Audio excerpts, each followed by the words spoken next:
Entonces, como les decía, en esta clase vamos a abordar este tema de cardiopatía valvular, ¿ya? En realidad son las enfermedades del endocardio, pero principalmente de las válvulas, porque realmente la patología endocárdica no valvular es rara, ¿ya? Para empezar. Son causa importante de cardiopatía y cuando se presentan provocan trastornos funcionales que los vamos a subclasificar en dos grandes grupos, ya sea estenosis o insuficiencia, ¿sí? ¿Qué es la estenosis valvular? La imposibilidad de que una válvula se pueda abrir completamente durante la diástole, ¿sí? Esto se debe a un estrechamiento o una rigidez anormal. Y como consecuencia de este déficit de apertura o de obstrucción al flujo anterógrado, hay una obstrucción mejor al flujo anterógrado, ¿ya? Y la insuficiencia es la imposibilidad de una válvula de cerrarse por completo durante la sístole. Como consecuencia, se produce una regurgitación de la sangre, un flujo retrógrado, ¿sí? Cualquier válvula, para empezar a hablar de la patología en particular, cualquier válvula estructuralmente anormal, ya sea de manera congénita o adquirida, es más susceptible de ser colonizada por microorganismos y por lo tanto, como consecuencia, de producirse una endocarditis, sobre todo bacteriana, ¿sí? Estas válvulas estructuralmente anormales pueden ser más susceptibles de ser colonizadas por microorganismos, principalmente bacterias.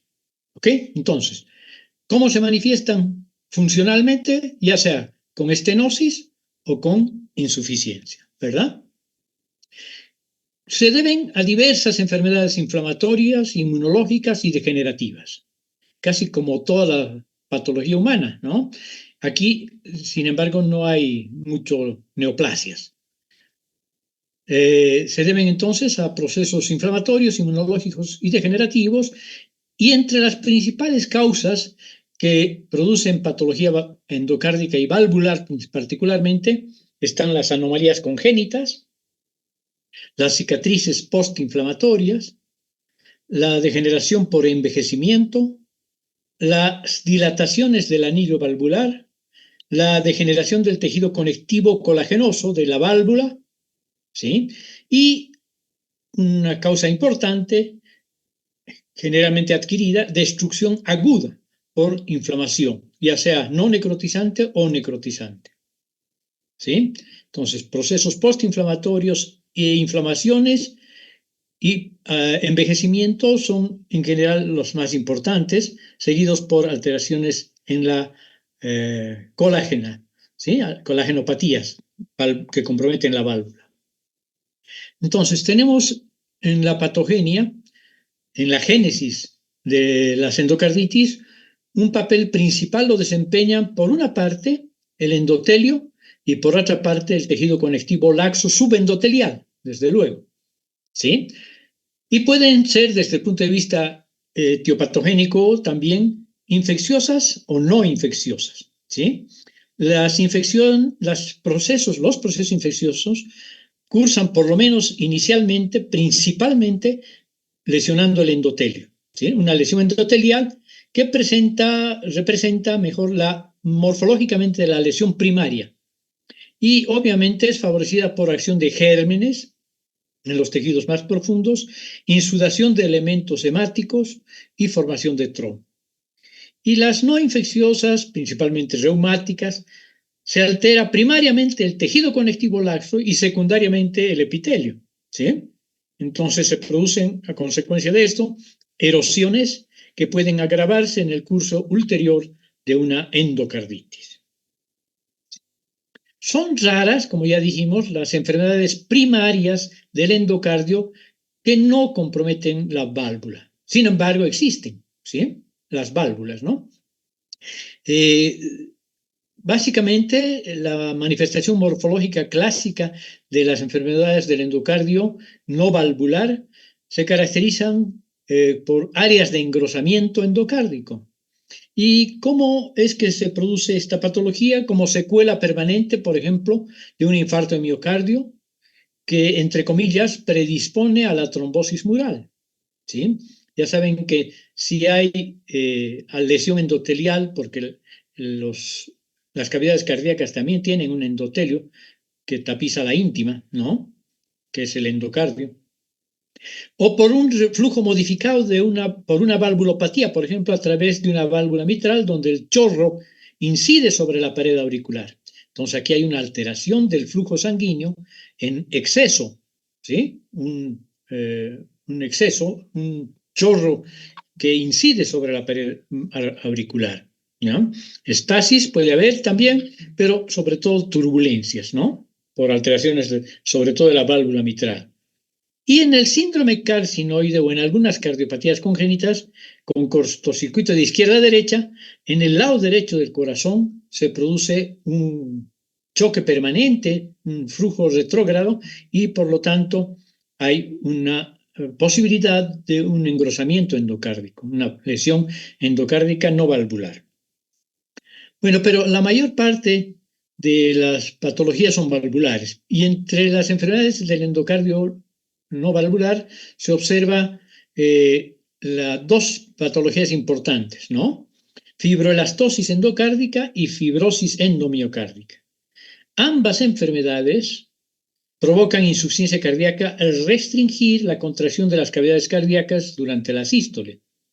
Algunos clínicos las clasifican como una miocardiopatía restrictiva a estas patologías endocárdicas, ¿no?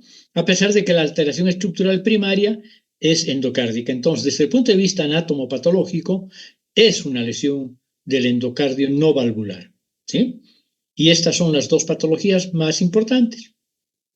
La fibroelastosis endocárdica, en la fibroelastosis endocárdica, el endocardio se hace muy grueso y es sustituido por tejido fibroelástico en todo el perímetro del corazón izquierdo, afectando a menudo también a los músculos papilares.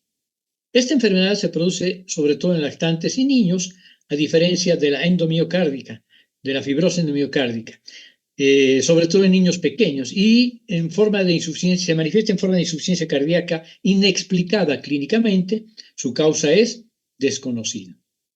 Y la fibrosis endomiocárdica, característicamente un engrosamiento fibroso del endocardio y del miocardio interno, que también limita la contracción cardíaca. Se da sobre todo en África Central y suele asociarse a eosinofilia, a síndromes hipereosinofílicos en la sangre periférica. También su causa es desconocida. Muy bien, ahora vamos a hablar prácticamente de la patología endocárdica valvular, ¿ya? Que como hemos dicho al principio, es la más importante, la más frecuente, la patología valvular del endocardio. Y aquí vamos a dividir en la patogenia en procesos degenerativos, procesos inflamatorios de carácter inmunológico, no infecciosos entonces, y procesos inflamatorios infecciosos. ¿Sí? Los procesos degenerativos tienen una subclasificación bastante más heterogénea.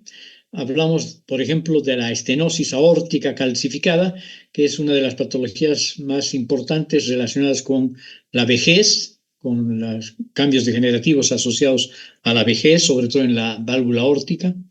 La calcificación del anillo mitral, el prolapso de la válvula mitral, con menor frecuencia que la estenosis aórtica calcificada, pero también importantes desde el punto de vista degenerativo. Hay otros procesos patológicos, la calcificación del esqueleto cardíaco, una calcificación distrófica, una calcificación del esqueleto cardíaco, calcificación distrófica condicionada por el envejecimiento del colágeno. Esto ocurre en la mujer, en el anillo mitral, y en el hombre, en el anillo aórtico y en el trígono fibroso, comprometiendo el trígono fibroso. Luego tenemos la degeneración valvular mixomatosa, anomalía del desarrollo o una síntesis anormal de la matriz extracelular que condiciona el prolapso valvular. ¿Ok?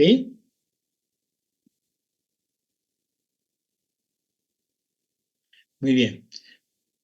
Luego tenemos los procesos inflamatorios inmunológicos, son importantes. Aquí tenemos como clásico ejemplo la cardiopatía reumática. Y luego tenemos los procesos infecciosos como la endocarditis infecciosa. Bueno, vamos a desarrollar algunos de estos procesos patológicos, los más destacados, y empezamos con la aórtica, que se caracteriza por válvulas engrosadas y fibróticas con comisuras fusionadas e intensa calcificación, como vemos en la fotomicrografía macroscópica, en la fotografía macroscópica. Causa desconocida, calcificación de una válvula aórtica bicúspide, la válvula aórtica bicúspide favorece esta patología, una fibrosis postinflamatoria que puede ser de origen reumático o de origen desconocido y tal vez la más importante, la degeneración calcificante senil. ¿Sí? Entonces, la estenosis aórtica degenerativa calcificada, que es la más importante, es típica en mayores de 70 años. Claro que puede presentarse antes si hay lesión valvular predisponente, como por ejemplo lesión valvular congénita, las válvulas bicúspides, que están presentes hasta en el 2% de esta patología. Y obviamente al haber una estenosis por degeneración calcificada de la aorta va a haber consecuencias y estas consecuencias son una hipertrofia ventricular izquierda concéntrica parecida a la que vamos a estudiar en la hipertensión arterial sistémica, ¿no? La hipertrofia ventricular izquierda concéntrica o simétrica también llamada, ¿no? Se produce angina de flujo lento por la mayor demanda, puede llegar al síncope. Puede también en ocasiones acompañarse de muerte súbita e insuficiencia cardíaca congestiva y alteraciones del ritmo, por sobre todo bloqueo auriculoventricular. ¿Sí? Porque puede llegar a afectar, además de las válvulas aórticas, afectación del trígono o incluso la pars membranacia y el compromiso del haz de His en la vecindad de la válvula aórtica. Otra patología menos frecuente es la estenosis mitral, si consideramos como primaria, ¿no? Sin lesión, obviamente, postinflamatoria, porque una de las válvulas más afectadas tanto en los procesos reumáticos como postinflamatorios, como infecciosos más bien, es la válvula mitral. Pero la estenosis mitral primaria es un poco menos frecuente que la aórtica. Las valvas engrosadas con las comisuras fusionadas, igual que en la aórtica, el orificio valvular estrecho y alargado, y las consecuencias, insuficiencia cardíaca izquierda por la incapacidad del vaciamiento de la aurícula izquierda, condicionando obviamente también una hipertrofia ventricular izquierda y una dilatación auricular izquierda, y una hipertrofia también a la aurícula izquierda. La presión retrógrada provoca, luego que ha cedido ya la dilatación e hipertrofia auricular izquierdas, una hipertensión pulmonar y congestión vascular pulmonar que puede clínicamente manifestarse con edema pulmonar crónico e incluso con hemoptisis. Esta gran dilatación auricular secundaria a esta estrechez de la válvula mitral va a predisponer a la trombosis que se origina en las orejuelas auriculares o en la pared de las aurículas, ¿ya? Y también puede esta gran dilatación auricular predisponer a la fibrilación auricular. Luego tenemos la insuficiencia mitral, la insuficiencia cardíaca izquierda por regurgitación del ventrículo izquierdo, ¿no? Causas, síndrome de la válvula mitral blanda, que es la causa más frecuente, la fibrosis postinflamatoria reumática, la disfunción del músculo papilar tras un infarto, la dilatación ventricular izquierda por cualquiera de las causas, la obstrucción infecciosa valvular, la endocarditis bacteriana. Si es un evento rápido, esta insuficiencia mitral, el edema agudo del pulmón es la regla. Pero si es un evento indolente, insidioso, hay paulatinamente un ensanchamiento del ventrículo izquierdo y una aurícula izquierda gigante, como la que vemos en esta fotografía. Y obviamente Hemodinámicamente hay una insuficiencia cardíaca izquierda progresiva. Hay también la degeneración mixomatosa de la válvula mitral, ¿sí? Va a producir una redundancia y un prolapso de estas válvulas de la válvula mitral. Hay adelgazamiento de tipo degenerativo de la capa fibrosa y una expansión mixomatosa de la capa esponjosa. Consecuencias, trombosis auricular por detrás de las válvulas que son fuente potencial de émbolos. Todas las trombosis auriculares y sobre todo auriculares por dilatación van a favorecer no solo la trombosis, sino también los tromboémbolos, ¿no?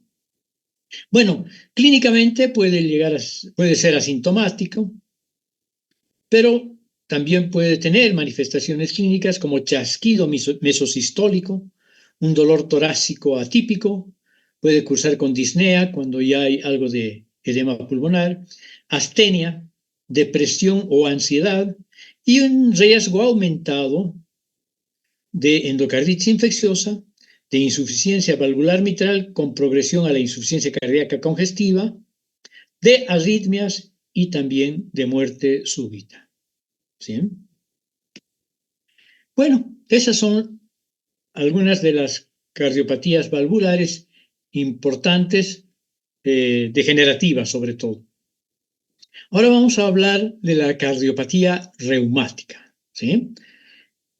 La fiebre reumática está caracterizada por producir una carditis y otros signos importantes como el eritema marginado con presencia de nódulos subcutáneos en la piel, ¿no ve? Eritema marginado y nódulos subcutáneos.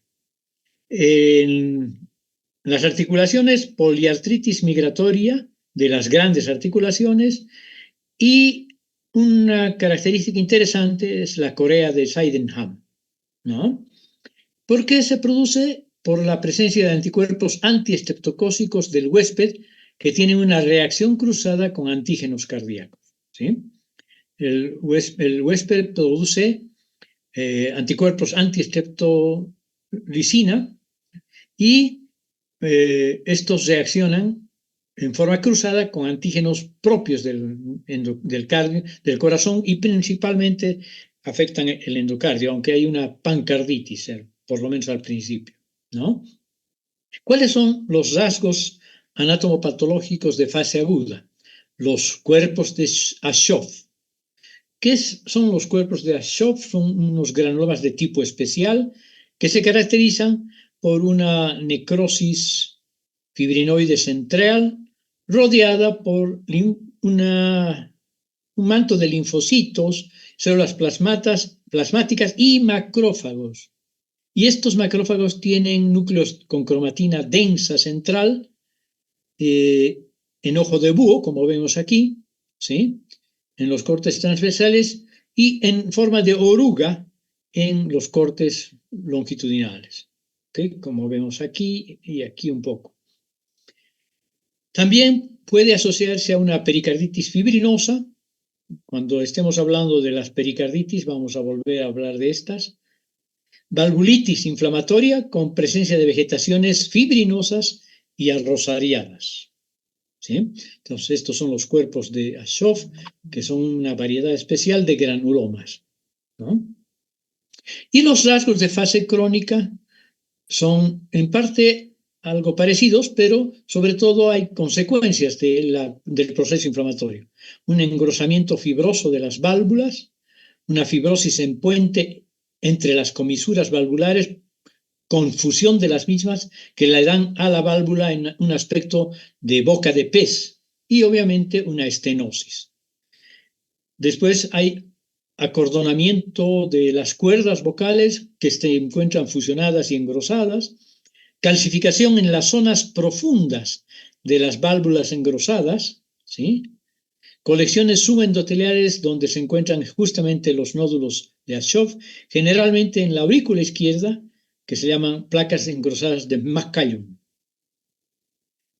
El compromiso valvular de la fiebre reumática en su fase aguda y o crónica va a ser variable Esta es el porcentaje de cada una de estas válvulas. La válvula mitral sola es la que más frecuentemente se afecta, 37%. Válvula mitral más válvula aórtica, 27%. Válvula mitral más válvula aórtica más válvula tricuspidia, 22%. Válvula mitral más válvula tricuspidia, 11%. Válvula aórtica sola, 2%. Válvula mitral más válvula aórtica más válvula tricuspidia y válvula pulmonar, menos del 1%, o sea, afectación de las 4 válvulas. Muy bien. ¿Cuáles son las manifestaciones clínico-patológicas? Son consecuencia de la estenosis y o de la insuficiencia de las válvulas comprometidas, aórtica o mitral, ¿no? Dependiendo de cuál está más comprometida. Pero en general hay cambios secundarios a la estenosis mitral, que es la más frecuente, que son la hipertrofia y aumento de tamaño de la aurícula izquierda. Ven esa tremenda dilatación auricular izquierda que puede favorecer la trombosis mural, los trombos murales, la fibrilación auricular, que también es secundaria a la dilatación auricular, y la insuficiencia cardíaca congestiva, cambios congestivos secundarios por hipertensión pulmonar. Hay también una hipertrofia ventricular izquierda que suele ser, como hemos dicho también, simétrica, ¿no? Y favoreciendo la endocarditis infecciosa. Hay un riesgo aumentado de esta patología. Cualquier lesión valvular favorece la endocarditis infecciosa. Los trasplantes valvulares también, las prótesis valvulares, mejor dicho. ¿Sí? Y manifestaciones clínicas, clínico-patológicas, aquí más clínicas que patológicas, lesiones cardíacas, valvulitis reumata, vegetaciones verrugosas múltiples, endocarditis reumática mural, cambios menos conspicuos que los valvulares, endocardio engrosado y rugoso, hemos hablado de los parches de McCallum, la miocarditis reumática, miocardio blando, posteriormente pequeños focos de necrosis y finalmente cuerpos de Aschoff y trastornos de conducción. Y la pericarditis, ¿no? Entonces hay una valvulitis, endocarditis, miocarditis y pericarditis reumática, que suele ser de carácter fibrinoide o serofibrinoide, ¿ya? Y se asocia a exudado inflamatorio mixto, predominantemente mononuclear linfoplasmocitario. Y clínicamente, lesiones extracardíacas, tenemos poliartritis, los nódulos serosos, ¿no? El eritema marginal, la arteritis reumática, la corea menor, o de Sydenham, y la neumonitis reumática y pleuritis reumática. La poliartritis, pero con afectación más frecuente de articulaciones sinoviales, o sea, de las grandes articulaciones, y de carácter migratorio. Los nódulos serosos, pequeños e indoloros, adheridos a las superficies extensores de las muñecas, codos y tobillos y rodillas. Luego tenemos el eritema marginal, que es un eritema, una piel eritematosa no pruriginosa, una lesión eritematosa no pruriginosa en la piel. Arteritis reumática, compromiso arterial múltiple, no solo en las coronarias. Corea menor de Sydenham o baile de San Vito. Y las neumonitis reumática con pleuritis reumática, esto es un proceso no muy frecuente, puede haber derrame pleural que suele ser de carácter serofibrinoso, igual que la pericarditis. Endocarditis. Bueno, ahora ya entramos a la endocarditis que puede ser de 3 tipos, ¿no? Y las 3 variedades cursan con vegetaciones. Infecciosa, trombótica no bacteriana y la asociada al lupus eritematoso sistémico. ¿Ok? Infecciosa, trombótica no bacteriana y al LES. Endocarditis marántica. Vamos a hablar de la endocarditis marántica, que también se llama endocarditis trombótica no bacteriana, no infecciosa, que se asocia más frecuentemente a estados de hipercoagulabilidad de la sangre. Síndrome de Trousseau, síndromes paraneoplásicos con eventos tromboembólicos múltiples neoplasias, ¿sí? Sobre todo neoplasias avanzadas y adenocarcinoma en particular, ¿no? En estadios clínicos avanzados. Enfermedades prolongadas como la insuficiencia renal y la sepsis, la coagulación intravascular diseminada, títulos altos de anticuerpos anticardiolipina que provocan agresión plaquetaria, favorecen estados de hipercoagulación sanguínea. La vejez, personas muy viejas pueden tener esta patología con mayor frecuencia.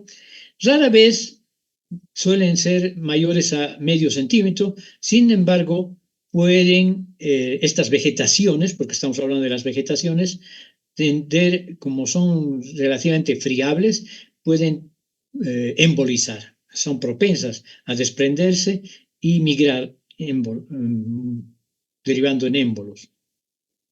Y clásicamente lo que se caracteriza, vean aquí, es una vegetación blanda, rosada, friable, granular, y desde el punto de vista de la microscopia podemos ver que son rosadas, formadas básicamente por fibrina, y están laxamente adheridas, sobre todo a la válvula mitral, a lo largo de la línea de cierre, a diferencia de las otras que hemos visto, ¿no? A lo largo de la línea de cierre. Luego, la asociada al lupus eritematoso sistémico es la enfermedad de Lipman-Sachs. También se asocia al síndrome fosfolipídico, cuando hay títulos altos de anticuerpos anticardiolipina que provocan agregación plaquetaria. La patogenia es incierta, mayor afectación de las válvulas mitral y tricuspidia, y se caracteriza por vegetación, porque sus vegetaciones son pequeñas, estériles, no infecciosas, fibrosas en ambos lados de las válvulas y pueden extenderse hasta las cuerdas tendinosas. Aquí, por ejemplo, se puede ver esta pequeña vegetación que se está extendiendo a la cuerda tendinosa. Y desde el punto de vista histológico podemos ver necrosis fibrinoide y una degeneración mucinosa, como se ve en el lupus eritematoso discoide en la dermis también, ¿no? Esa degeneración mucinosa nos hace sospechar fuertemente del lupus eritematoso. Claro, en la piel, sobre todo del discoide, pero en estas válvulas y en las cuerdas tendinosas, en el lupus cardíaco, ¿no? El 4% del lupus eritematoso sistémico puede cursar estadísticamente con estas vegetaciones. Rara vez causa problemas de embolización, lo que quiere decir que son más firmemente adheridas que las otras maránticas, que la marántica, que es más laxa y que fácilmente emboliza. Vean aquí, tenemos una colección de estas vegetaciones pequeñas, estériles, friables, de fibrina, mejor dicho, y mucina, de generación mucinosa. Bueno, y la endocarditis bacteriana, que es infecciosa, puede tener clínicamente dos tipos de presentación, una forma aguda y una forma subaguda, ¿sí? La forma aguda no suele asociarse a ninguna anomalía estructural previa, ninguna alteración valvular congénita o adquirida, ¿sí? Y se produce en el curso de una sepsis generalmente y es producida por gérmenes agresivos, virulentos, decimos en medicina, ¿no? Pueden fabricarse vegetaciones necrosantes, ulcerativas, pueden ulcerar el endotelio valvular y pueden ser incluso invasivas, destruyendo grandemente la valva. Fiebre, escalofríos, malestar y debilidad es la clínica clásica, complicaciones embólicas y además producen émbolos sépticos, y la tasa de mortalidad sigue siendo alta, porque muy frecuentemente son resistentes a los antibióticos, ¿no?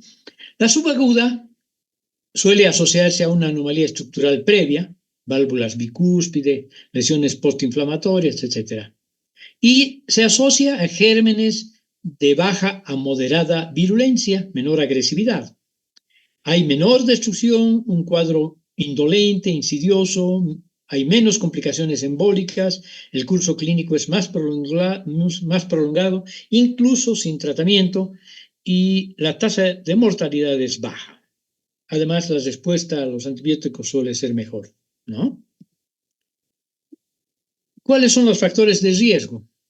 Las cardiopatías congénitas, la cardiopatía reumática crónica, el prolapso de la válvula mitral, casi todas las lesiones que hemos visto ahorita: prolapso del vano mitral, estenosis degenerativa calcificada, válvula aórtica biscúspide. Habría que incluir en esto a las prótesis valvulares, de las cuales también hemos hablado un poquito y que favorecen, hemos dicho, las endocarditis bacterianas, y los catéteres permanentes. Hay catéteres permanentes se pueden dar, por ejemplo, en las derivaciones de ventrículos cerebrales directamente hacia el corazón, ¿no? Mediante un catéter permanente, como en el caso de la hidrocefalia, que cuando se complica porque normalmente estos catéteres que drenan el líquido cefalorraquídeo se colocan hacia la pared, hacia la cavidad abdominal, pero pueden complicarse con una peritonitis, por ejemplo, una apendicitis, mala suerte del paciente que tenía una hidrocefalia y tenía una derivación ventrículo peritoneal, pero se complica y entonces se ve obligado el cirujano, el neurocirujano sobre todo, a poner un catéter permanente directamente a la aurícula derecha, si no me equivoco, pero al corazón, ¿no? En esos casos, obviamente, es un riesgo importante para la endocarditis bacteriana, ¿sí? Otras consecuencias: la diseminación hematógena a partir de infecciones foráneas, incluso lesiones triviales en intestino, tracto urinario, orofaringe y piel. Bueno, son factores de riesgo más bien, ¿ya? El consumo de drogas, sobre todo contaminadas por Staphylococcus aureus. Manipulaciones dentarias pueden ser la fuente de infección bacteriana que por vía sanguínea llega al corazón y compromete las válvulas, provocando la endocarditis bacteriana. Cualquier procedimiento quirúrgico cardíaco también favorece la endocarditis bacteriana. ¿Cuáles son las características histológicas? Son vegetaciones friables, llenas de microorganismos. Las endocarditis agudas tienen estas vegetaciones gran tamaño, son más agresivas, incluso pueden llegar a perforar, a erosionar y perforar las valvas, pueden invadir el miocardio adyacente o la aorta con producción de abscesos. La subaguda, las vegetaciones más pequeñas, rara vez son invasivas, rara vez erosionan o penetran las válvulas. Y en la endocarditis no valvular, estas vegetaciones marginales por debajo de la lesión, en JET sobre todo se producen, ¿ya? Este flujo sanguíneo alterado, con alteración del flujo laminar en el curso del trayecto en la aurícula sobre todo, puede provocar, por el efecto de JET, que es un trauma continuo contra el endotelio, el endocardio, puede favorecer la infección. Las válvulas protésicas pueden favorecer no solo la endocarditis bacteriana, sino también abscesos en el anillo que sostiene la válvula protésica, ¿no? Criterios diagnósticos: hay criterios patológicos y criterios clínicos. Los patológicos: microorganismos demostrados mediante cultivo o examen histológico, ¿sí? Confirmación histológica de endocarditis activa, por ejemplo, en un émbolo o una vegetación infectada, un absceso intracardíaco por lo menos. Clínicos mayores son hemocultivos positivos, hallazgos ecocardiográficos sumamente compatibles, nueva regurgitación valvular. Y menores, bueno, el uso de drogas parenterales, ya sabemos que son factores de riesgo. La fiebre como presentación acompaña muchísimas patologías, pero si además hay antecedentes de drogas parenterales y los hemocultivos son positivos, obviamente se va llegando al diagnóstico, ¿no? Hay lesiones vasculares como las petequias, estas astillas subungueales, por ejemplo, émbolos, infartos sépticos, etcétera, y también fenómenos inmunológicos secundarios como glomerulonefritis, nódulos de Osler, las manchas de Roth y el factor reumatoide elevado. Evidencia microbiológica: único cultivo. Si es un solo único cultivo positivo, no es tan seguro que sea un criterio mayor, pero si son varios, ya es prácticamente confirmativo el hecho. Y los hallazgos ecocardiográficos, a diferencia de los hallazgos ecocardiográficos compatibles, pero no diagnósticos aquí. Aquí son prácticamente diagnósticos.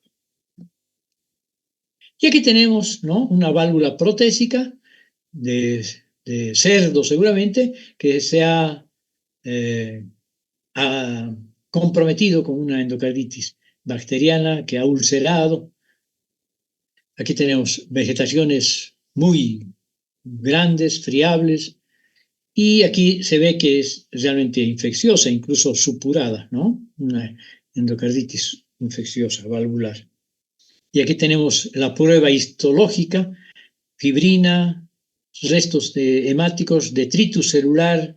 Los detritus celular son restos celulares necróticos, y todas estas áreas oscuras que ustedes ven son colonias bacterianas, ¿ya? Colonias bacterianas, lo que confirma que esta es una endocarditis bacteriana, ¿ok? Bueno, eso sería nuestro tema de hoy. Estamos justo a tiempo, las clases deberían durar solo 45 minutos y han durado en esta ocasión 40 minutos. Entonces, en la próxima clase vemos los últimos temas de patología cardíaca, ¿ya? Nos vemos. Entonces, gracias, doctor. Un gusto, que les vaya muy bien. Hasta luego. Adiós.